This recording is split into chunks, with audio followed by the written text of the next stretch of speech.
I'm going to start on the feminine side for you guys, Aquarius. So, the Sun in reverse, Major Arcana card in reverse. I want to see what is in the subconscious, the Temperance. Okay. I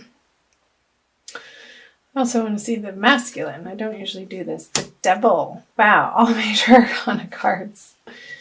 And the Seven of Pentacles. So, feminine Aquarius. Feminine, feminine, feminine. You zoom in on that. How are you not feeling light and free in your body, in your experience, in your life in March? I'm recording this on March 14th. It's a little late. I apologize. So I want to say by the full moon, this energy is going to flip. However, let's read it in reverse right now, since that's how it came out. I feel like the feminine Aquarius energies are dealing with the past and not allowing themselves fully to be immersed in the present because it's colored. This card is very colored too, by what's behind them, and the sunflowers are behind them. And I never noticed the little green leaves, and they look a little withered. So by focusing on the past, feminine, in disappointments and loss, in love, your heart is going to feel withered in doing so. You won't be able to feel like you can raise your flag and wave it around in exultation and exclamation of joy in your life if you're residing in some type of regret over the past. I feel like the subconscious, below the surface energies, though, are supporting you in helping you come to realize that this is going on and bringing you back into your full glory and full embodiment throughout the next couple of weeks towards the full moon, I want to say, to bring you back into balance and to bring you back into residing in the knowledge that you are a divine being of light and that at your essence is truly who you are. But you may not be feeling it in the middle of the month, Aquarius feminine, for whatever reason. I mean, everybody's situation is different because we're all individuals. So however that's resonating for you. So there'll be more information up here. Let's move over to the masculine with the Devil.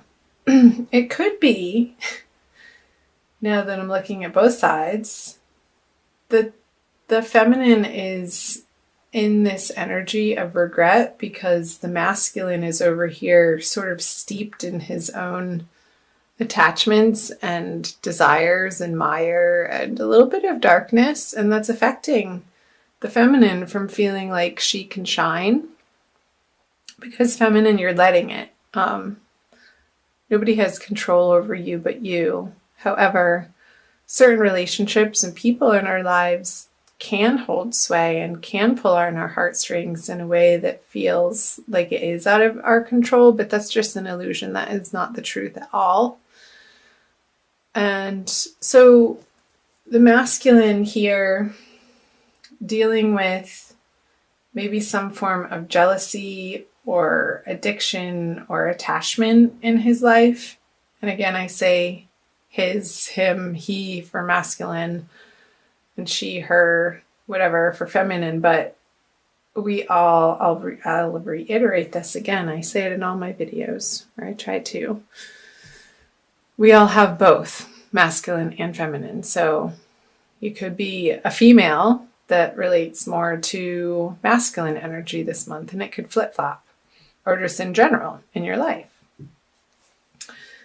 I feel like he's distracted from the feminine in this internal experience that isn't necessarily so pleasant, but necessary, because there's this underlying desire to move in a better direction. And feeling like he has to make a choice, but that none of the choices are really lighting his fire up. It's just sort of a ho-hum energy. Been there, done that. Well, what's next? And masculine, I feel like you're, in order to move through that ho-hum energy, to step into a form of gratitude and appreciation for immediately what's in front of you, and things all of a sudden, you could be sitting in the same chair and the next breath feel like everything is completely in hypercolor when before it felt black and white. That's up to you. We're in control of our experience, and what we see in front of us is completely based on our belief system. So I feel like, masculine, you're undergoing this transformational process that's necessary in March around the new moon, of coming to really appreciate what is in your life, instead of, maybe there was a little bit of an element of taking it for granted, and understanding the specialness in something that perhaps has been around a while, and renewing that vigor and renewing that passion for life in a holistic way, not in a needy way, or not in trying to fix something. And not feeling trapped. Like I just got, with the chains around their neck, the masculine could be feeling a little bit trapped in his situation or circumstance that has been swirling around him. And he's trying to understand what the next best move is for the highest good of all. But he's so heavily being influenced by his belief system that needs to be illuminated, and take the time for it to be illuminated. Let's see what's in his above board conscious energies. Is the 9 of Wands in reverse. So the masculine is feeling a little weary, and that whatever is in front of him that he's presented with, he just doesn't have the muster to be able to fight for it at this time in the outer world. And I'm wondering if it has to do with the feminine, because he's looking in her direction. I want to see what her conscious energies are. So the 6 of Wands. I feel like the feminine has her own thing going on, Aquarius, to the point where she's deciding now to move through this upside down sun energy. Like, okay, well, the masculine's over there sort of steeped in a little bit of negativity right now. And it's not permanent. It doesn't feel like a permanent energy at all, but something that he's moving through. She's going to focus on the areas of life that feel like are successful and are working, and keeping on the track of those areas of life to build the momentum so that she can feel happy in her heart, regardless of what he's doing over here, meddling through some muck. And I wonder if the masculine is looking over to her thinking, I don't feel like he's going to say this out loud, but it's more of an internal thought of, why is she so happy over there? What does she have to celebrate? But that's, and a little bit of envy coming from him. But it's very short-lived, and then it turns into a curiosity to want to know, like, what she's up to and how she's doing it, and how she's pulling herself up by the bootstraps and really taking on these healthy patterns and habits and behaviors of her that ultimately act as an inspiration to him. So curious messages, Aquarius. Let's flip over the central. Yeah, there's definitely a disconnect here between the masculine and feminine Aquarian energies in March. There's some sorrow and an effort to understand what happened and maybe what went wrong between two people. And there's a little bit of some dwelling on the spilt cups, when in reality, that's already happened. And there's a process of feeling it to heal it, Aquarius, for both of you. And the circumstance and the situation and all of the details of that, of course, are going to be particular to you in your life. So I want to say, allow this process to happen. Don't fight it. Don't try to cover it up or say that it's not there or put on a tough act or show or skin. Really let yourself feel the sorrow or the loss or the grief in the situation and honor that. Honor that that is something that you're going through right now and it's not going to last forever. I feel like the more that we allow ourselves to experience what feels like the truth for us in the moment, the less of a hold and the less of the grip that it has over anything, over even our emotional state. It shifts when we don't resist it. That's the message. Don't resist this card.